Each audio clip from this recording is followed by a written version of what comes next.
Well, hello everyone, greetings, welcome to another Tea with a Druid.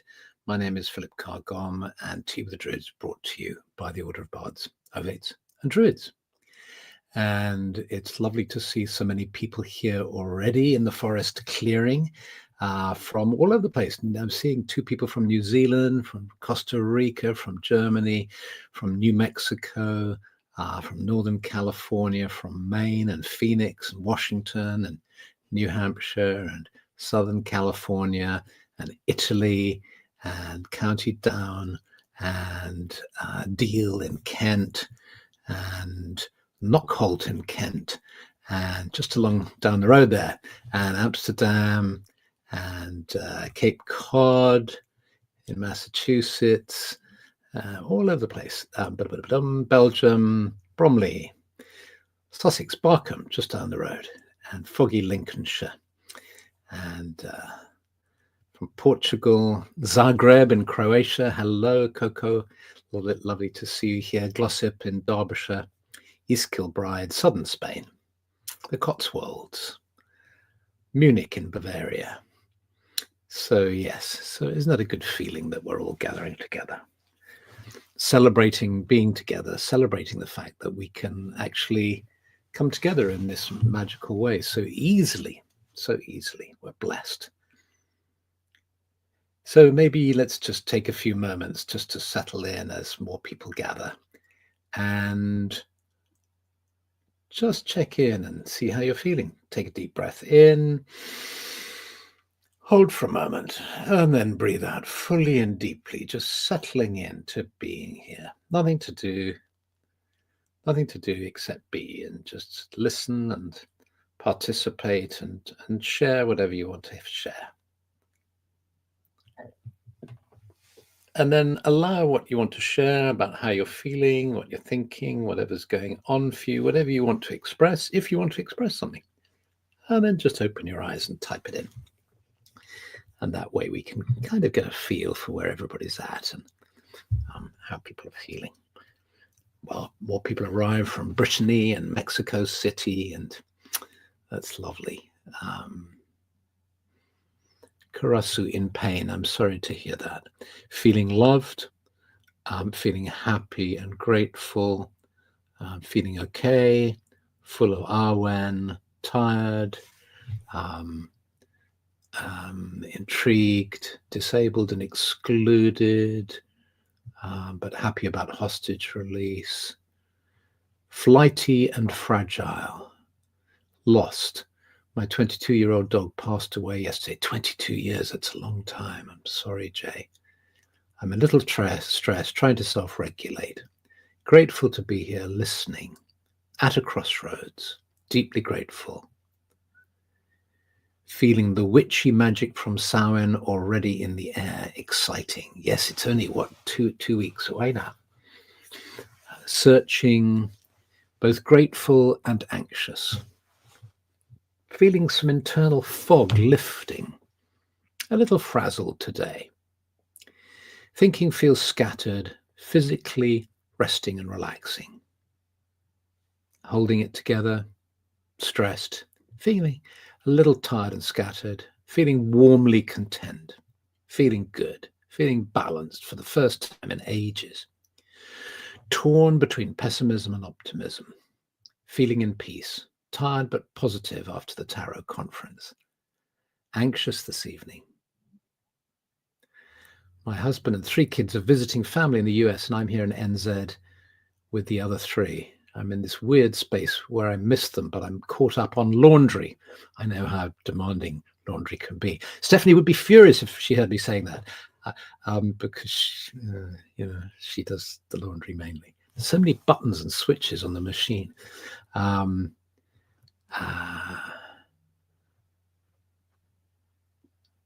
What did my kids say? Something. There's a thing that men do. It's not leveraging their incompetence, but it's weaponizing your incompetence. That's what I'm accused of by my two lovely daughters. I'm balancing a lot of feelings today, actually. Sad and despondent. Wonderful to be back here with the T family. Finances are really tough, but pulling through.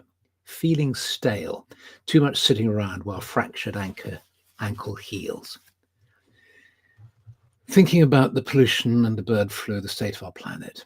Tired and inspired after the weekend at the UK Tarot Conference. That's the second person. And I heard from Matt Baker, who was there as well. An OBOD member you may know. I think he might have done a presentation there. Quietly bubbly. Feeling a bit stressed today. Relaxed. Feeling hopeful. Lazy post-Canadian Thanksgiving, but relaxed and content. Somebody will have to explain to me why Canada has Thanksgiving earlier than the United States. It's a sort of mystery. Ulla, sad about a friend's ghosting behavior. Yes. Peaceful. Feeling on the verge of something, but don't know why yet.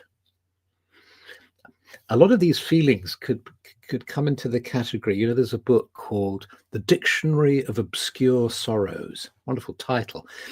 And in fact, it started off as a series of YouTube clips. It's probably still up on YouTube, where some chap thinks up a word for these sort of subtle feelings, like feeling on the verge of something, but don't know, quite what it is and why I'm feeling this way and so on. So these subtle feelings that don't have a term, he's created terms using sort of Greek and Latin and all the rest of it.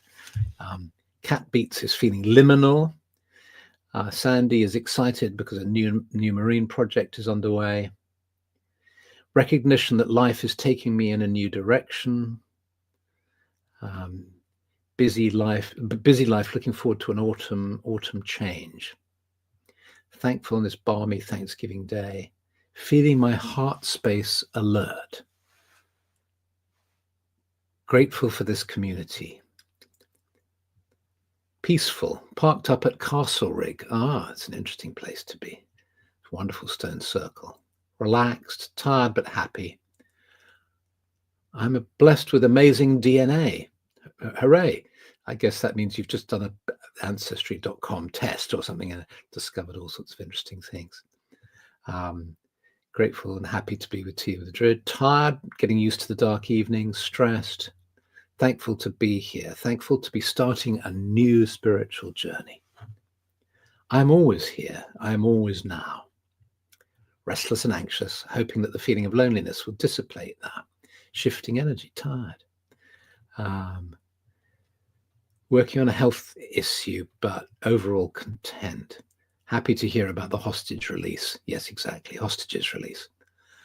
If that has happened, yes, I believe it's happened. I've heard on the news, yes.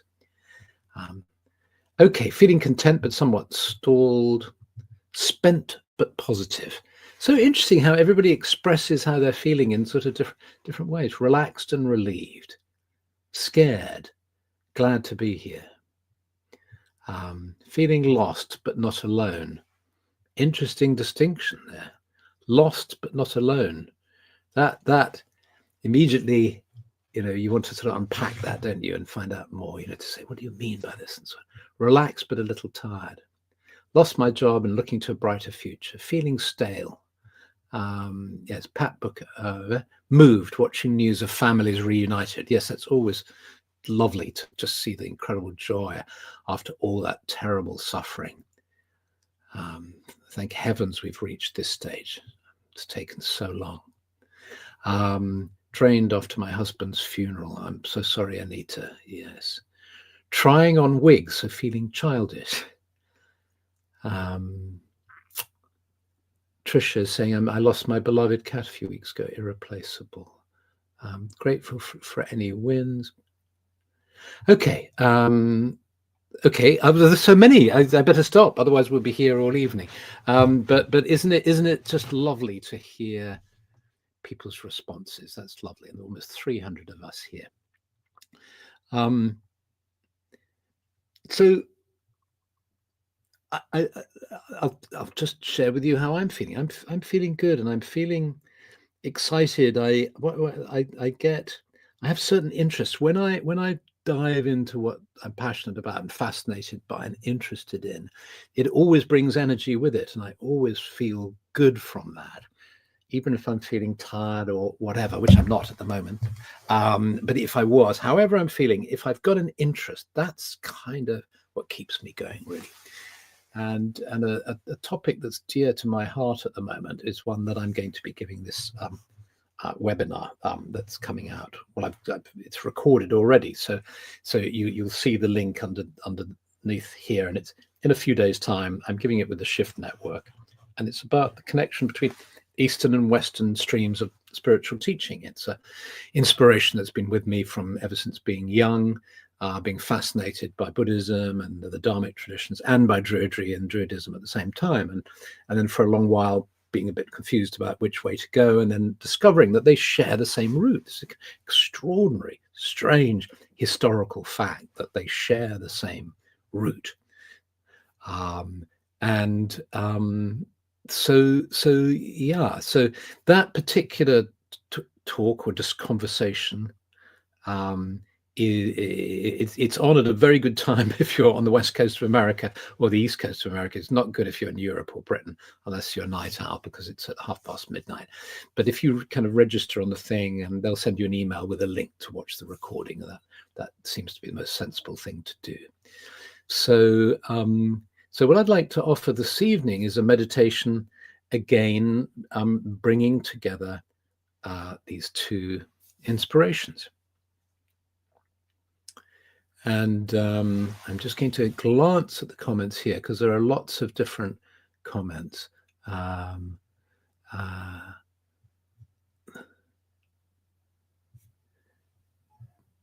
So many comments, hundreds of them. It's incredible.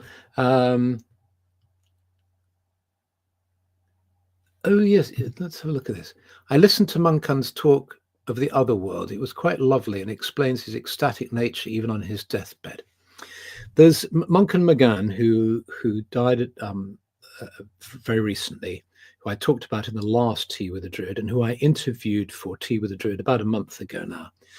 He was interviewed by Advaya, who do these fantastic courses. I've done a course with them, and lots of people have done courses with them. They're really fantastic courses. And Virginia from Advaya interviewed Munkan on just a few days before he died. He's sort of lying on his hospital bed, but it's just beautiful to listen to, and worth looking. And in fact, he has a pod. There's lots of material on Munkan, really, to share. So it's great that you found that, Brian. And he was very serene as he moved towards. Ulla says, I have listened to nothing but to Munkan since he died. Yeah, if you just type his name in now, you'll into YouTube, for instance, you'll get his 7 podcasts that he made. You'll get his funeral, which is apparently very beautiful, which I still haven't watched, but I need to watch it. Want to watch it. And the interview with Virginia on Advaya, have a look out for that one, Advaya. Yeah, well worth spending time with him. That's lovely to hear, Ulla. So, and Munkan was somebody who traveled around the world. He traveled all over the world, meeting indigenous people and making TV documentaries about them and writing about them and so on. And so this ability to be kind of true to the tradition that really is your kind of root tradition or source tradition, but also to be open to the inspiration and the beauty of other paths seems to me to be a really good thing to do. And so let's go into a meditation now, and if you'd like to do that, and let's just gently look around the room and notice where you are, assuring yourself that you are indeed where you think you are, and it's all pretty solid, or so it appears. And then let's wave a magic wand. To wave the wand, we simply lower our gaze, or ideally close our eyes, and just notice what happens with that one act.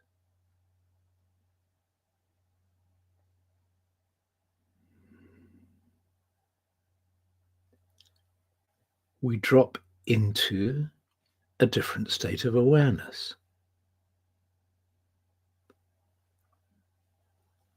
We start to perhaps feel a spaciousness, or perhaps we feel something else. Perhaps we become more aware of a particular physical sensation or an emotional sensation. And just imagine, or rather physically lift up without closing your eyes. Just lift up one hand and open the palm of your hand upward. And there's this wonderful phrase from William Blake, who wrote such a lot about the Druids and whose philosophy had so much in common with Advaita Vedanta, actually. Opening up, he wrote, infinity, to hold infinity in the palm of your hand. So imagine now that you're holding infinity in the palm of your hand,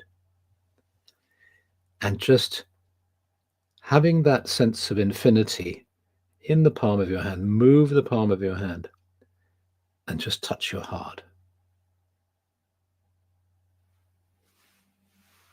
Allow your hand to just drop down and rest comfortably on your lap. And allow your awareness of the four walls around you, the floor beneath you, and the ceiling above you to gently fade as you find yourself in a forest clearing, in a sacred grove of the Druids. Take in a slow, deep breath. Hold for a moment, and then breathe out fully and deeply. And do this one more time.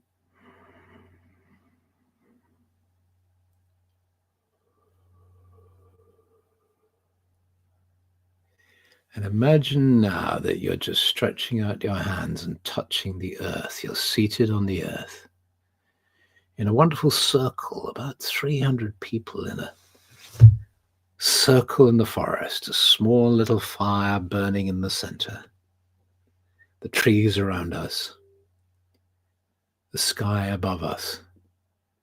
And notice whether it's night or day.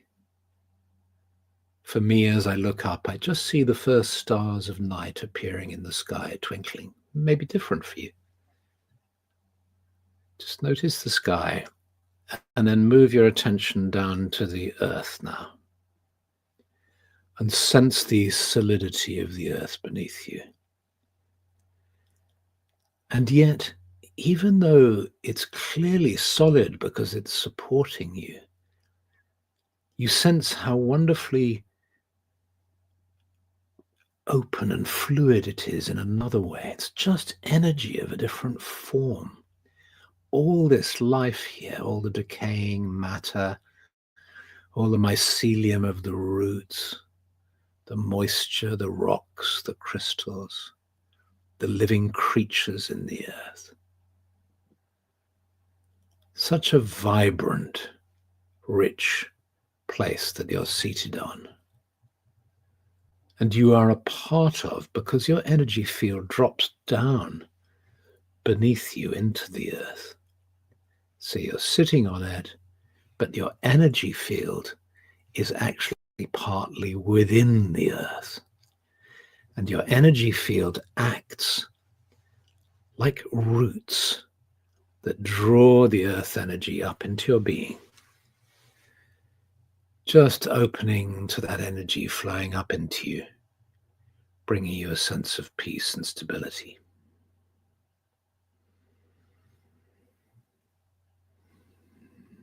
Nothing you need to do.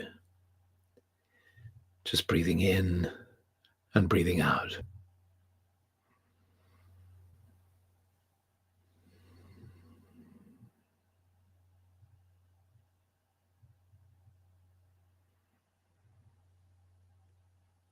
And there's a sort of cleansing and a settling, a nourishing and a reinforcing that occurs as the earth energy mingles with your own energy field. And you become aware of the energy of the earth flowing up, not only your own body and the bodies of everybody seated around you, but up through the roots to the trunks of the trees. And you become aware of the trunks of the trees flowing up, flowing through the trunks. You sense the trees as spirits around you now, alive, breathing in and breathing out. And you know that your breathing is perfectly synchronized with the trees, breathing in the oxygen they exude, breathing in their essential oils,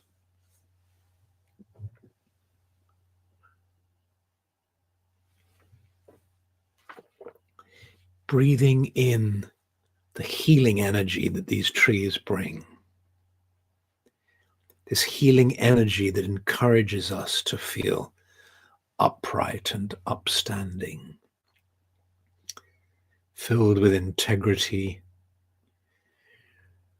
with an embodied, grounded sense of being here on the earth, but also in touch with the stars and the sky. And your awareness travels up to the branches now. Some autumn leaves are drifting down, and high above, you see the sky, and you breathe in the energy of the sky.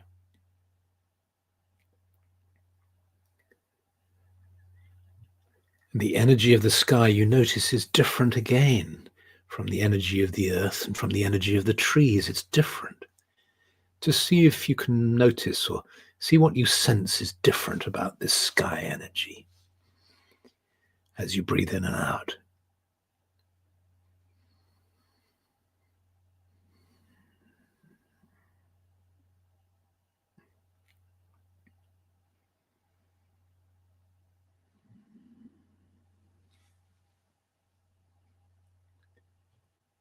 And you feel this sky energy invigorating you, bringing you vitality.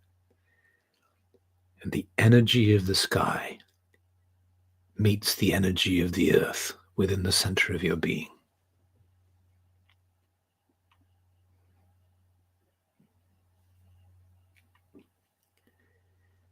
And as you open now to the presence of the trees, of the forest, of the sacred grove, of our gathering in the circle,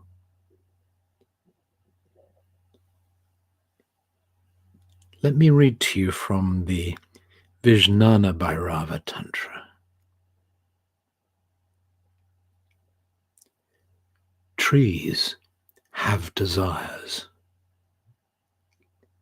Rocks have knowledge. A chalice, a jug, the tiniest of birds, is full of emptiness and joy. All embodied ones have this in common. All are propelled by the same one whose pulse beats in your breast. Shed insularity. Be all-pervasive, delighting in kinship everywhere.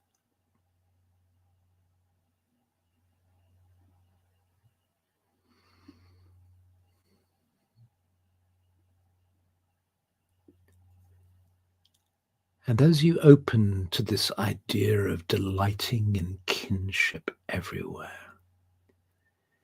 sense your kin around you now, the birds in the trees, the squirrels, the foxes, the creatures of the forest, and the humans here too.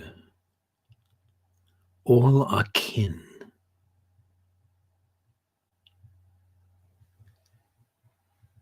And gently sense your hands drifting up and taking the hand to either side of you, so that you sense yourself seated in the circle, connected to everyone in the circle, whilst also maintaining your own integrity, your own sense of being a unique self, with infinity in your heart, eternity in your heart.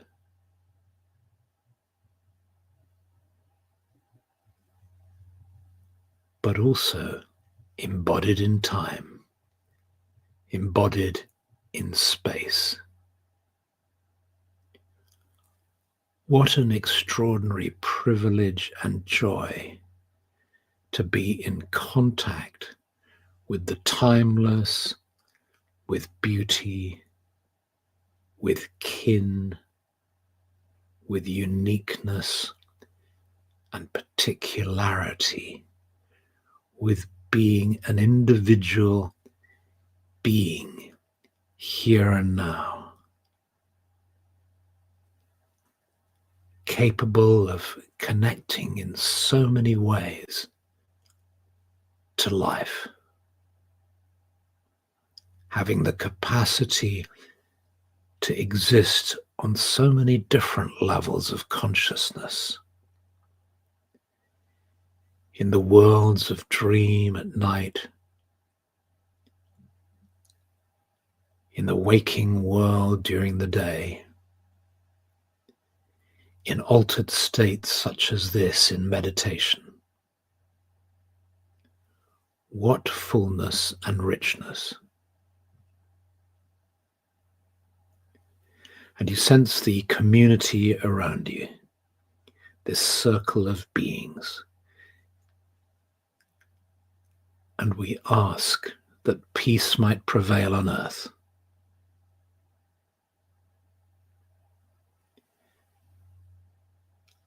That the earth might be blessed. That all of life might be blessed.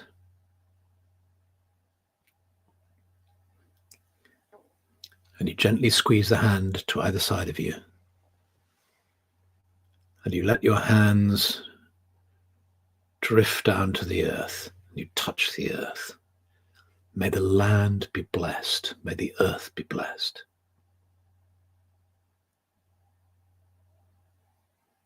And then your hands move towards your heart, placing them on your heart. We ask that our lives may be blessed. May all lives be blessed. And as you do this, you feel the warmth from your hands traveling into your body. And you become more and more aware of your body. As you do this, your awareness of being in the sacred grove begins to fade as you become aware of the four walls around you, the floor beneath you, and the ceiling above you. And feeling fully present here and now. When you feel ready, you gently open your eyes to finish the meditation.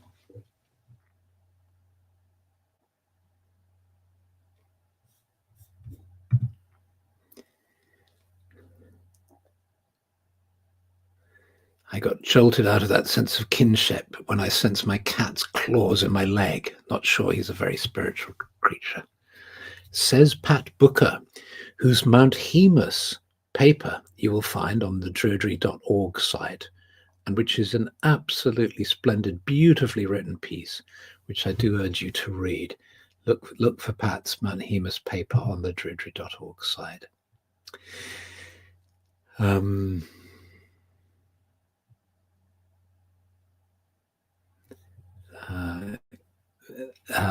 Philosophical Phoenix is recommending. Oh, you're recommending it to somebody else in the inner circle. Okay. Lovely. Thank you. Well, thank you so much, everyone. Really good to be with you. And for those of you who are able to go into the Druid Hearth, to see you there. And if not, I'll see you next week, and many, many blessings, and much love to you, and have a very, very good week. And let's hope the good news that's in the world, with the hostages being released and so on, that good news continues to ripple outwards through the coming week. So bless you, everybody. Bye.